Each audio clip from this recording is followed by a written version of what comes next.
Hey everybody, it's Jason with Parallel Reality coming back with you today with an article from Red State. This is dated June 30th, and you probably know this headline by now because you've seen a lot of more stuff at this point come out about this guy, but it says, absolute proof Zohran Mamdani is a communist arises, and the press response is mind-blowing. So this isn't just about the fact that he is a communist, this douche nozzle right here, but the press is just kind of trying to completely deflect from that fact because of, tribalism and stuff like that. So it says, as New York City, barrels toward further destruction by electing Zohran Mamdani as mayor, more and more of his past comments are being unearthed, and they paint a disturbing picture. It says, on Sunday evening, a clip from 2021 showing Mamdani declaring that the end goal is to seize the means of production went viral. By the way, if you say the end goal is seizing the means of production, that is called communism, folks. It says, here's a pop quiz for you. What do you call someone who wants to seize the means of production? Any guesses? Well, I think I just gave you a hint as to what that is. And of course it says if you answered a communist to the above, you'd be correct. There is no more fundamental aspect of communism than seizing the means of production. So, how do you think noted fact-checking outlet PolitiFact handled this issue? Did they do a deep dive into Mamdani's past to give an honest assessment of his ideology? Of course not.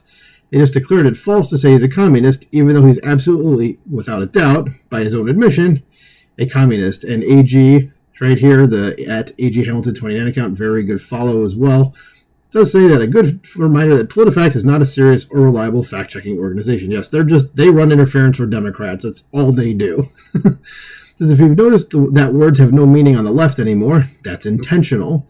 A subversion of language to declare truthful things untrue, or vice versa, for political positioning is one of their primary tactics.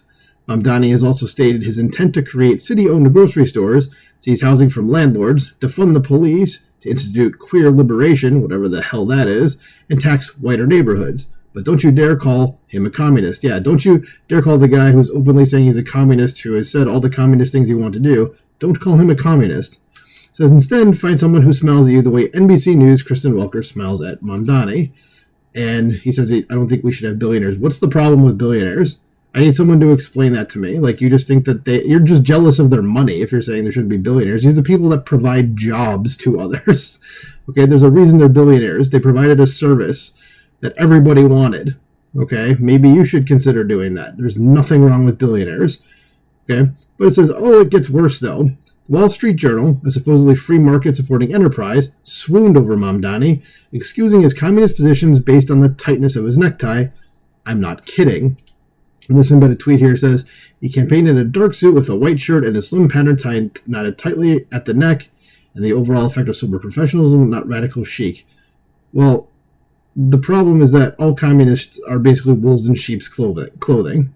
So he's not going to be out there wearing, like, there's no, communist outfit. Okay? So, I mean, what else is he going to wear? And plus, he's campaigning to be mayor. Like, again, what do you think he's going to wear?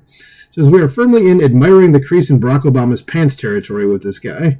Keep in mind, all of Mamdani's crazy communistic positions were stated just 3 to 4 years ago. They weren't part of some since-renounced stage he went through in high school. Although, funny enough, he was definitely a communist in high school, too. And from Daniel DiMartino's account here, says he promised free juice in high school, campaigned for class vice president, and he lost, but it was the start of an improbable rise. And I know the words that are being cut off there because I saw this text somewhere else, and I remember what it said. So, yeah. So, like it said, of course he did. So it says, at the end of the day, American communists are just bored, privileged theater kids with nothing better to do than destroy Western civilization. And if you don't know anything about this guy's background, go look it up. I mean, oh, here, it's actually going to say here. It says, Mamdani went to a $60,000 a year private school before going to Columbia, where his father taught. He didn't grow up hard knocks. He doesn't know anything about the plight of the poor. He's just a radical who wants power and control, and he'll be happy to live like a king while others suffer.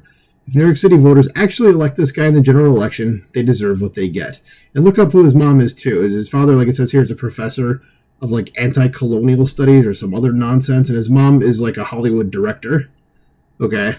This dude does not know what being poor is like at all. He's one of the guys that's cosplaying the revolution. Okay? That's it. That's all he's doing.